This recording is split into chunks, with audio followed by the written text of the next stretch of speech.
For those who are not aware, mungkin sebab kaya sangat kan, tak tahu pun OPR dah naik.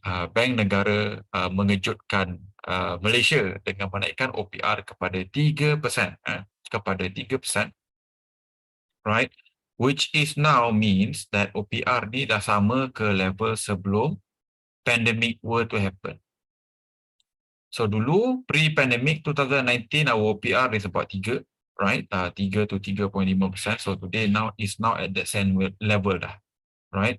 So bank negara, kalau you guys are aware, have always maintained this view that dia akan naikkan OPR ni slowly to the level yang sama seperti pre-pandemic. Dia memang dah bagi tahu awal-awal semenjak tahun lepas lagi yang benda ni akan berlaku. So bila benda dia dah cakap benda ni akan berlaku, kalau ekonomi boleh support, dia akan naikkan balik ke paras tu.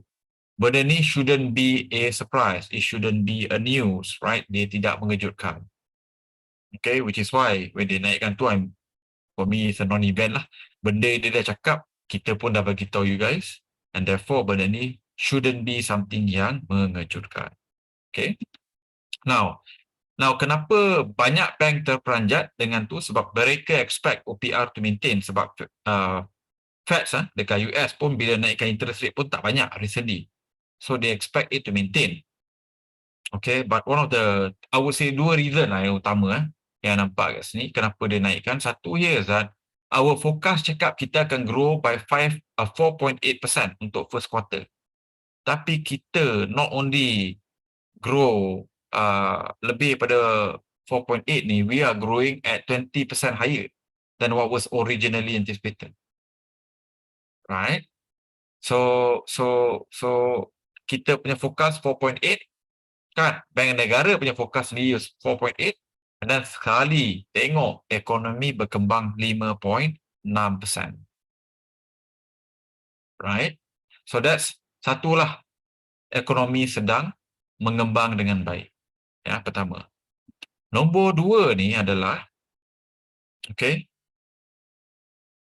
loan application, loan approval dan loan disbursement sudah naik ke level yang lebih tinggi daripada pre-pandemic. So maksudnya before COVID were to happen, loan kita pun tak, application tak setinggi itu, approval tak setinggi ini juga, dan disbursement pun tak setinggi ini. So that means what, guys?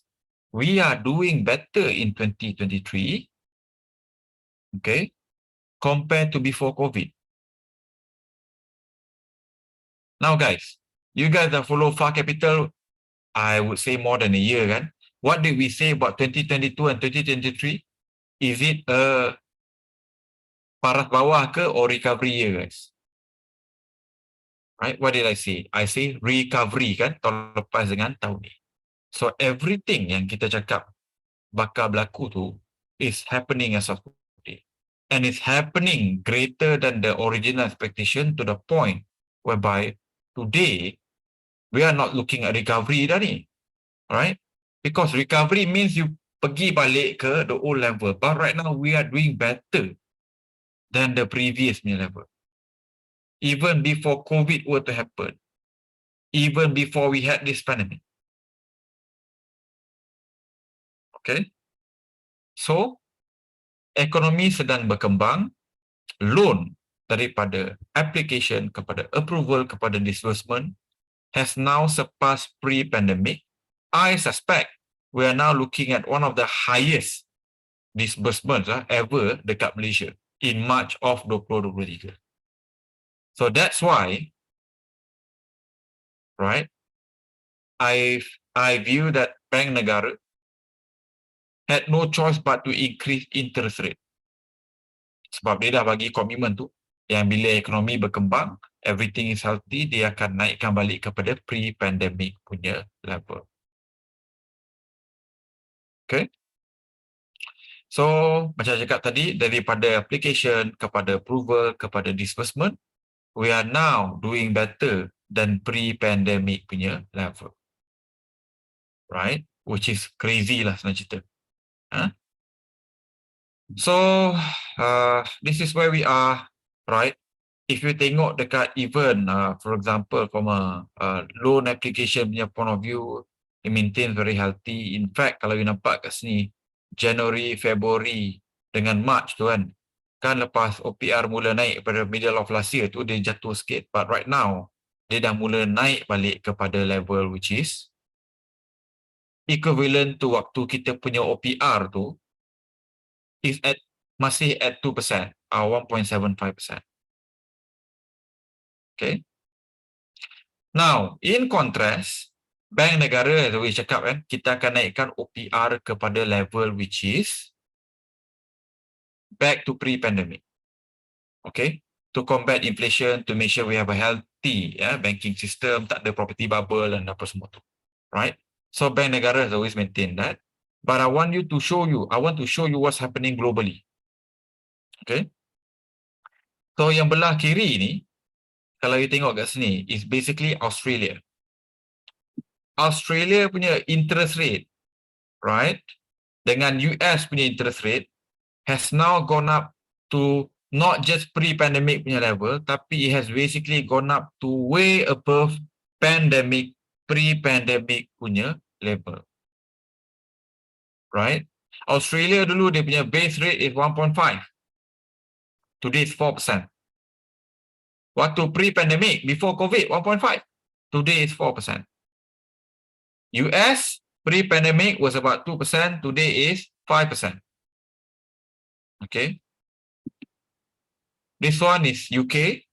Pre-pandemic was under 1%.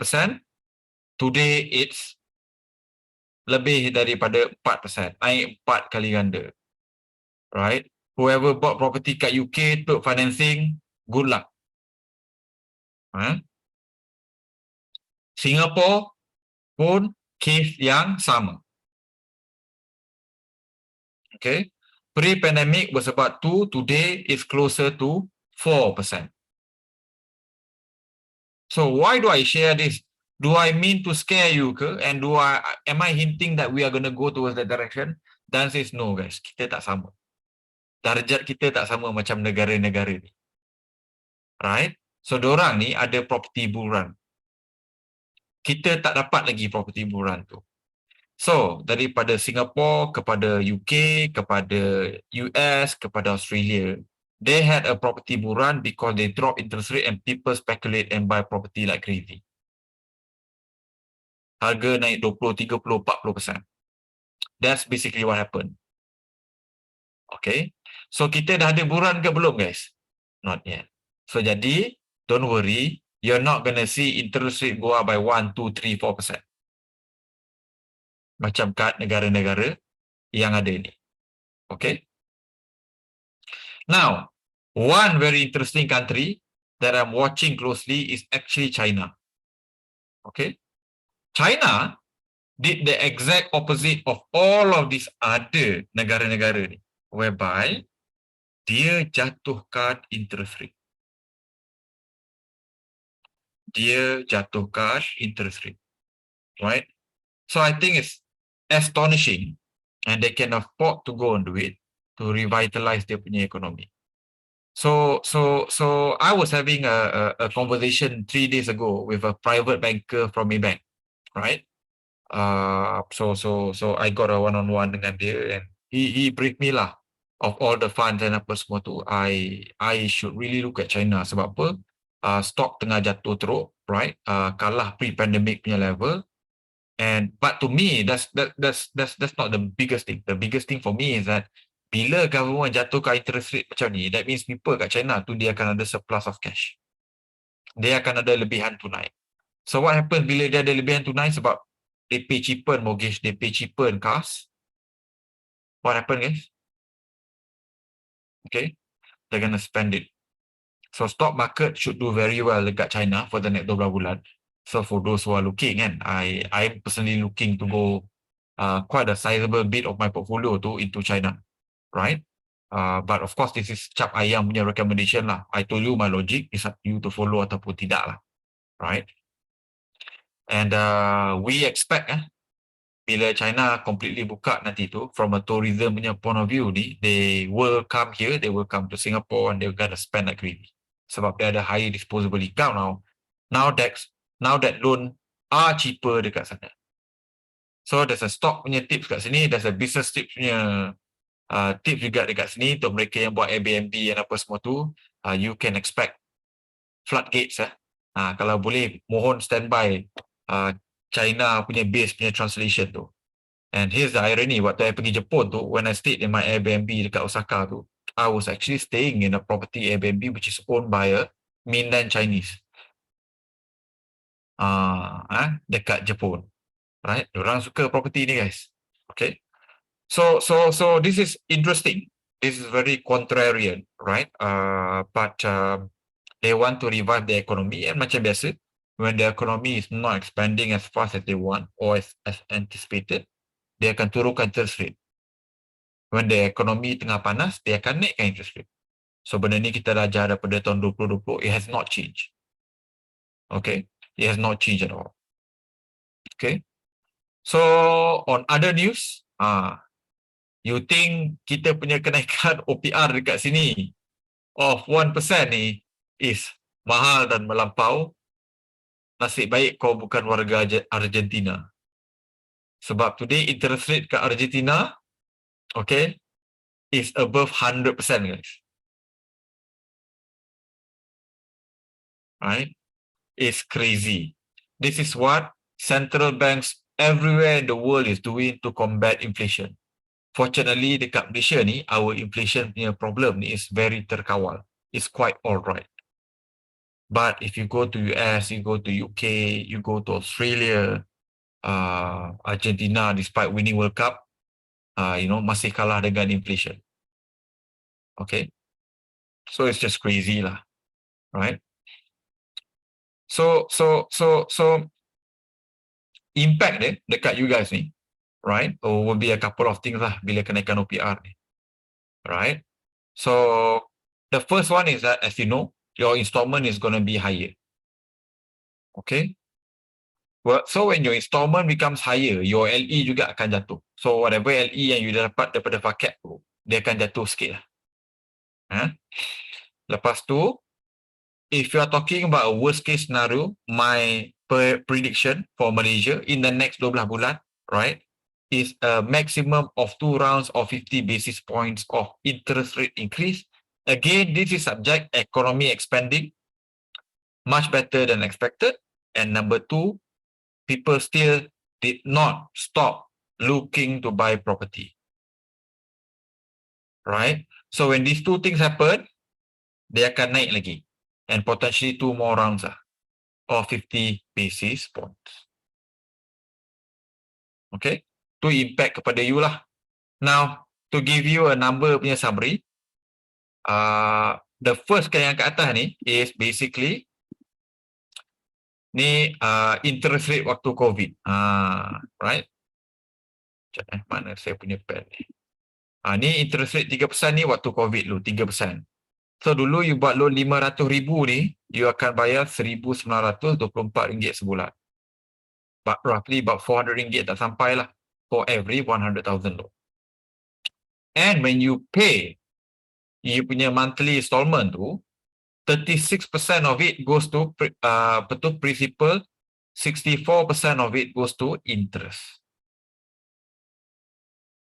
Okay. Now, today is at 4%. Yeah. Average mortgage punya rate is at 4% today. You are now paying roughly about 15% higher in terms of installment. So it went from 1,900 kepada 2,200. Dia naik 300. So you are roughly paying about 15% higher. Okay.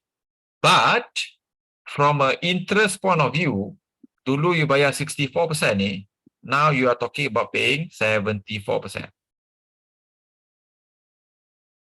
Okay. So kalau dulu you bayar 64% je interest, now you bayar 74%. So even though when you take interest only loan, you akan perasan sekarang ni, the difference between non-interest only loan versus interest only loan ataupun step up financing is roughly about 20% je. Dulu 30-35%. Quite different. Today 20%. Okay. Now on your worst case scenario, where it goes up to 4.5%, right? Your monthly installment will go up from 2002 to become 2,366 ringgit. Dia akan naik by about 5% ish, right? And at that point of time, your interest repayment becomes closer to 80%. Yeah, 80%. Okay. So this is where we are potentially heading, right? Now, like I said, this one depends on dua benda ni. If economy naik mencanak again, way better than expected. And number two, you have high number of people looking to buy a property, taking property loans, taking loans in general. Then kenaikan interest rate ni becomes inevitable. That means economy is doing good. People are buying properties. It's not the worst thing in the world, guys. Okay. So, apa yang you boleh buat as of today as a client, either having own property ataupun looking to buy a property, you gotta make sure 5 benda ni. Number one here is that make sure whatever you buy the lowest price possible. Okay, so lucky lah you are client of Far Capital. Nombor dua, when you can, kalau boleh, if you are worried about cash flow, please take step up financing. Please take step up financing. Nombor tiga, if you haven't bought anything yet, I think one of the best move you can make as your first property is actually to buy house key.